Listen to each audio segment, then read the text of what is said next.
Good morning, Year 6. Welcome back. Today's chapter 6, is called The Phantom Feast. Turning to face the door, Hal prepared his apology and took a deep breath. But the footsteps passed. He lifted the blind, peeping out into the corridor. Amy, the waitress, was carrying a tray of food into the Royal Carriage.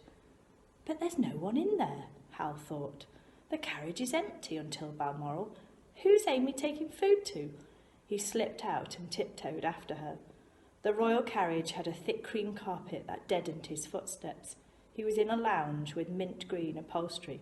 He ducked behind the closet, and as Amy disappeared through the door at the other end of the room, he cautiously crept to the door, opening it an inch and peering into a long corridor beside private rooms.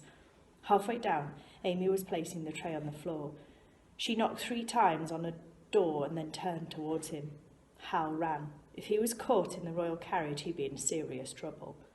Someone's in that room, he thought. Calm down, you horrible things. Hal slowed down. The dogs were barking. Creeping past the Samoyed's compartment, he heard a tearing sound. Door was ajar. He saw dog food pellets rain onto the carpet, which were immediately gobbled up. The dogs were hungry. Lady Lansbury's gentleman-in-waiting was standing with his back to the doorway, holding the bag of feed. Right, which one of you greedy animals wants this bit of juicy roast beef, eh? Viking jumped up at him. Good boy, Viking. Go on, eat it up. Trafalgar jumped up too, and the man kicked him away. Get away, it's not for you. Trafalgar moaned at the pain and retreated into the corner of the room, licking his leg. A flame of indignation flamed in Hal's chest. He wanted to shout at the man, but Amy would arrive any second, and he didn't want to get caught at this end of the carriage. What do you think you're doing, kid? Turning, Hal found himself face to face with Stephen Pickle, who was standing outside compartment 3. I wanted to see the dogs. Do you think Lady Lansbury would like a kid sneaking around her rooms? No, sir. I wasn't sneaking. Hal tried to shuffle past Stephen Pickle.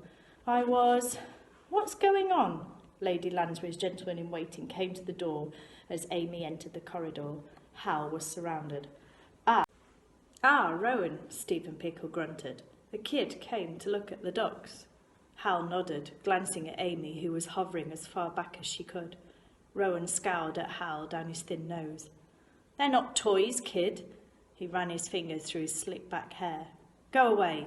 He shut the door. Get back to your own room before you get into hot water. Stephen Pickle dismissed Hal with a wave of his chipolata fingers. Hal scurried away, mentally adding his name to the list of people who didn't like Stephen Pickle.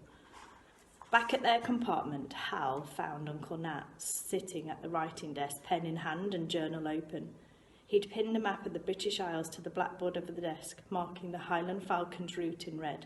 Hal saw that his bunk had been made up with a duvet and a plump pillow. There you are, said his uncle, looking up. Been exploring? I went to visit the dogs. Hal thought it best to tell his uncle before someone else did. But Mr. Pickle said I was sneaking about and sent me back. He approached the desk.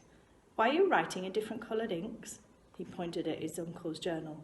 Is that code? He stared down at the squiggles on the page. That's T-line. It's shorthand they teach you at journalism school. It's faster to write, and it only usually takes another journalist to decipher it. Uncle Nat put the lid on his fountain pen. Laptops are impractical if there's no electricity. He gestured around the room. Each time I write, I use a different coloured ink so that when I read it, I can see when I've taken a break or where something has changed. All I need to do is my job in 2 notebooks and pens. Which reminds me, he reached out into his case, pulling out a red leather-bound book the size of a passport. This is for you. The book was secured with a cord, which Hal released. He flicked through the pages. They were blank, ready for him to draw on. Thank you. Hop into your pyjamas, clean your teeth, and take it up to your bunk. I've already broken my promise to your mother about getting you to bed by 8. As soon as Hal was in his bunk, he opened the sketchbook. He held the pen above the paper for a second, and then drew a pair of dancing eyes. I wonder if you can recognise those. See you tomorrow.